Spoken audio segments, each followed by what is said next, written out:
Good morning. It's a wonderful day, and as you were told, I live in Scotland.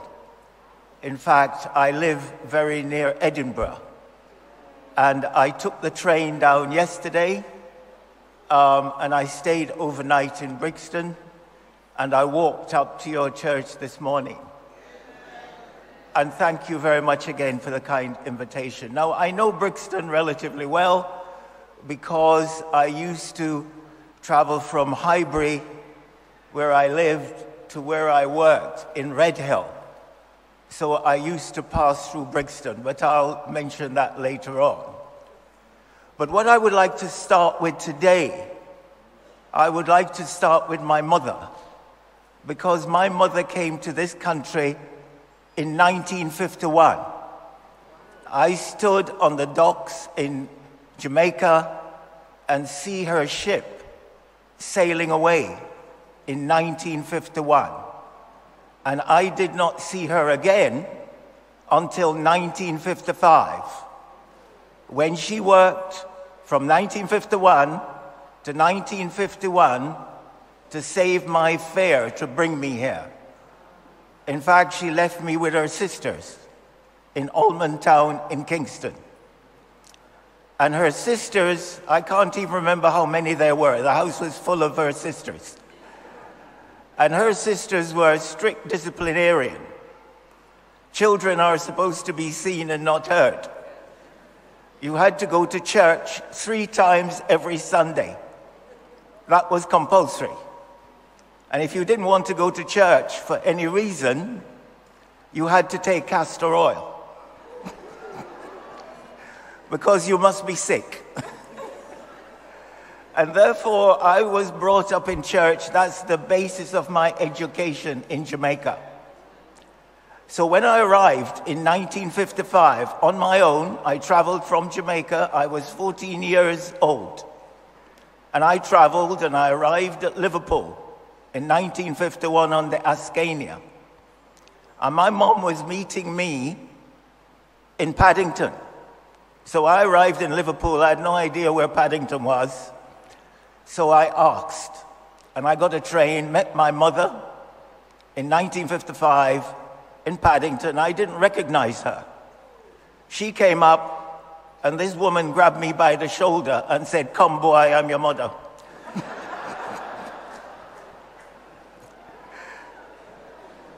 And of course, you don't question your mother. So she took me home to where she lived, near Pentonville Prison in North London, in the one room in the attic. And she fed me, and we went to our beds on 2 single beds. And the morning, 6 o'clock, I just traveled 5,000 miles. The woman woke me up and gave me the great shock of my life. She said, "Boy, you're going to work." Now, I never heard about work in Jamaica for boys. So we got dressed, had some breakfast, and she took me to the door in North London, 1955, 4th of March. And there was a man at the door. And the man at the door asked my mother, "Is that your son?" And she said, "Yes." And he asked her where she was going. And she said, "He came yesterday from Jamaica and I'm taking him to work."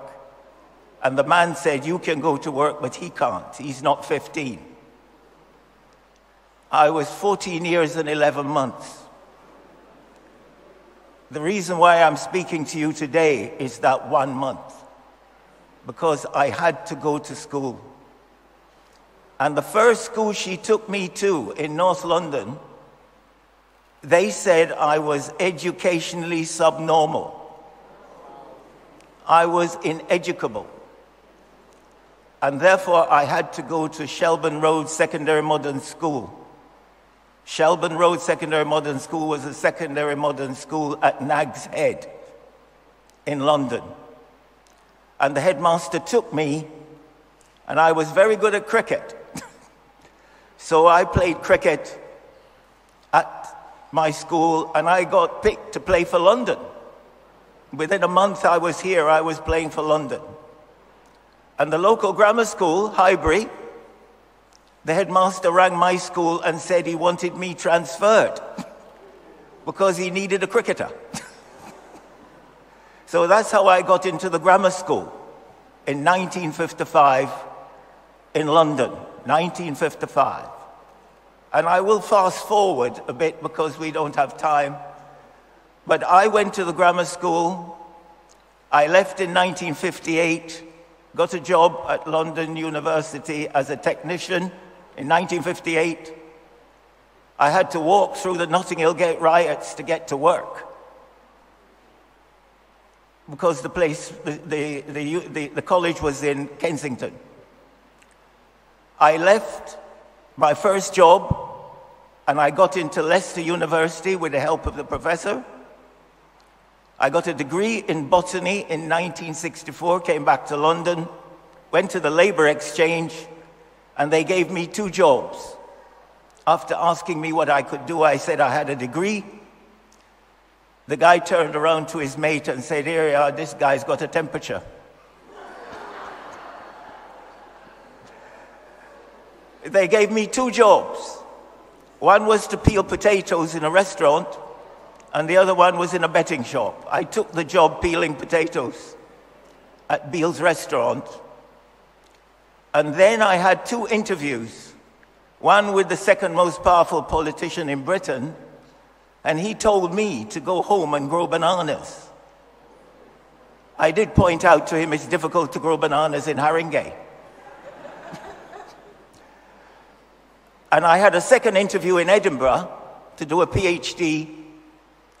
And the lady, the professor there, took me, and I did my PhD in 2 years. And I left Edinburgh, and I got a job in Redhill at the Research Institute, which the Brewers owned, and I worked there from 68 until 77. And during that period, my research changed the whole of the thinking worldwide on cereals, on barley. So what children are learning about barley science and biochemistry is my work.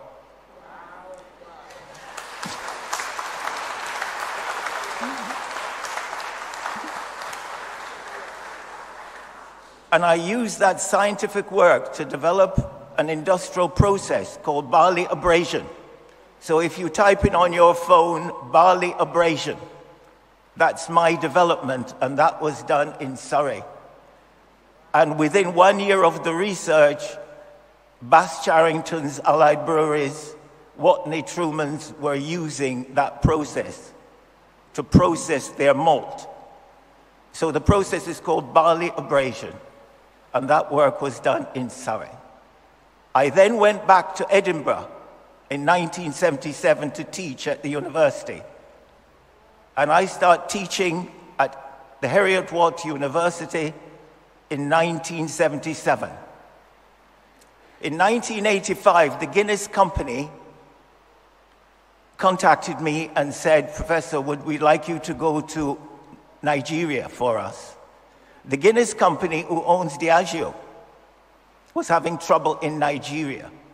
They have 4 breweries there, and the government had banned the import of European grain into Nigeria.